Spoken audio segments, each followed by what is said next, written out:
조갑제 TV 시청자 여러분 안녕하십니까. 2025년 10월 4일 정오입니다.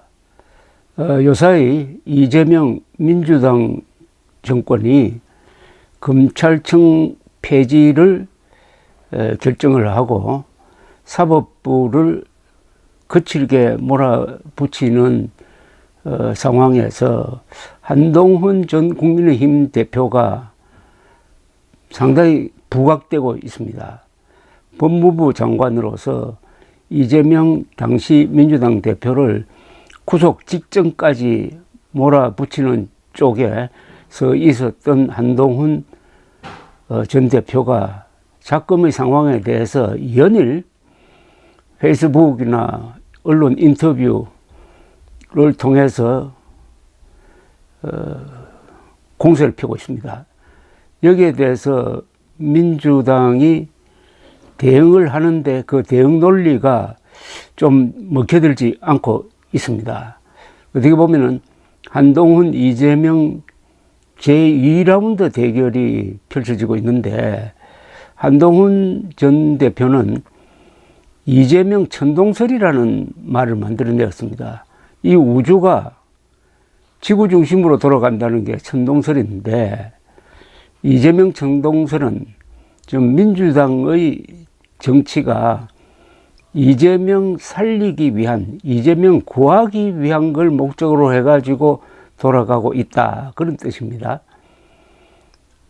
한동훈 전 대표는 예리한 법률적 지식을 아주 부드럽게, 재밌게, 쉽게 설명하는데 아주 특기가 있는 분입니다.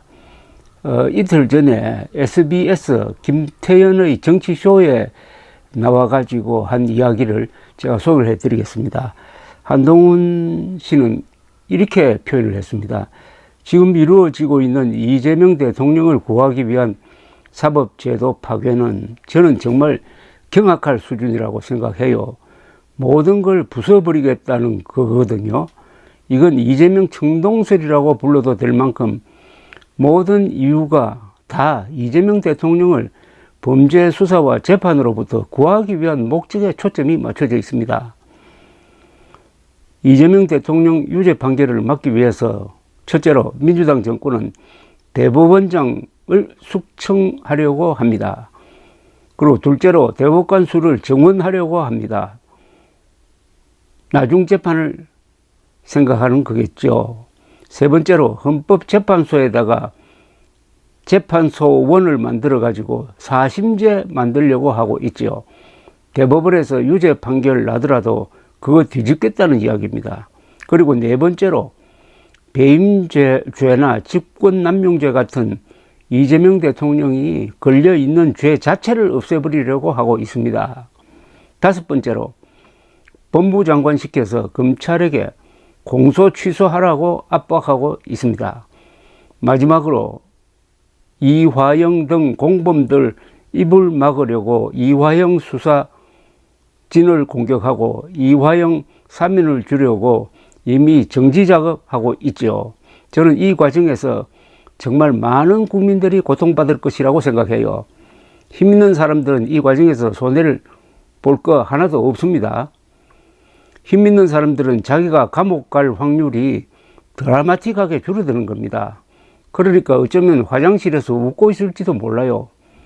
그렇지만 서민들은 자기 사건, 자기 떼인 돈 못 받고 자기가 폭행당하고 하세월이고요. 각각의 능력에 맞는, 그러니까 경제적 능력에 맞는 정의만을 갖게 되는 제도로 되는 겁니다.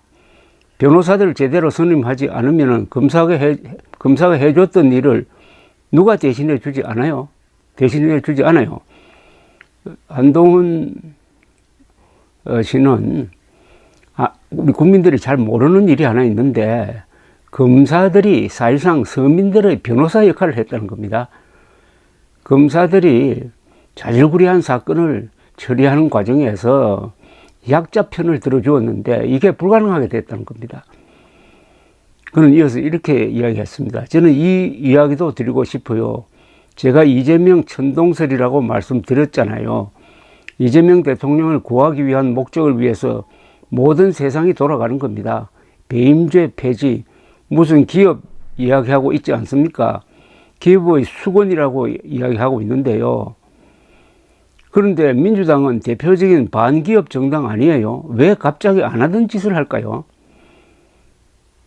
여기에 대해서 김태현 진행자가 여권에서는 기업의 부담을 덜어주기 위함이라고 합니다. 라고 했더니 한동훈 씨는 그러면 이렇게 합시다. 그러면 배임죄를 폐지하면서 현재 진행 중인 수사와 재판에는 적용이 안 된다는 부칙, 이재명 대통령에게는 배임죄를 폐지해도 이미 재판을 받고 있으니까 거기에는 해당되지 않는다는 부칙을 달면 되지 않느냐는 이야기입니다. 김태현 진행자가 부칙에 지금 기소된 것은 그냥 놔두고 앞으로 기소될 것만 그때 적용한다 뭐 이런 식으로요 했더니 한동훈 씨는 이재명 대통령은 그동안 법대로 처벌을 받고요. 그렇게 하면 어떻습니까? 그런데 그런 이야기는 민주당은 안 하지 않습니까?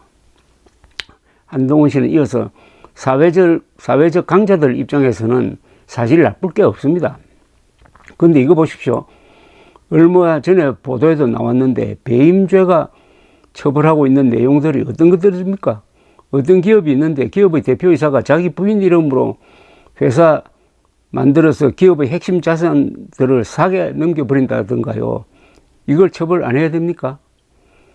주주나 거래처들이 피해를 보지요. 그러면은 개주가 개똥 가지고 도망간 경우에 그러면 그거 처벌 안 해야 됩니까? 지금은 판례상 그걸 처벌하는 게 배임죄이고요. 다른 죄명이 없습니다. 그렇죠. 그러니까 개똥 떼가지고 도망가는 사건이 빈발하는데 이것도 처벌할 수 없다는 이야기입니다. 김태현 진행자가 대표님 혹시 이런 부담은 없으세요? 왜냐하면은 어쨌든 지금 이재명 대통령의 지지율이 높고 그리고 어쨌든 지난 대선에서 사법 리스크가 있는 걸 국민들이 다 알았는데 당선을 시켰어요. 그러면 일각에서는 이거 정치적으로 면죄부 받은 것이라는 평가가 있는데요. 이 문제를 다시 꺼내서 지적하는 부분이 대표님은 정치적으로 사실은 덕실 따져보면 좀 부담이 없으신지요? 라고 물었더니 한동훈 씨는 정치인이 정치적 덕실을 따져야 될 장면도 있는데요. 이렇게 명확한 때는 저는 정치적 덕실을 따지지 않습니다. 그리고 말씀하셨다시피 과반이 넘는 분들은 그런 이유로 이재명 대통령을 반대하지 않았습니까? 과반수 득표를 못했다는 겁니다. 지난 대선 때. 그러면 정치적으로 선거에서 표를 많이 받았다는 것이 명백한 범죄를 면제시켜 주지는 않습니다. 그게 자유민주주의입니다.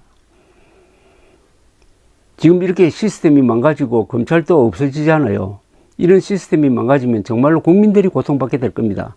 이럴 때면 누구라도 나서야 됩니다. 가장 효율적으로 지적할 수 있는 사람이 있다면 제가 아니라 누구라도 나서야 되고요.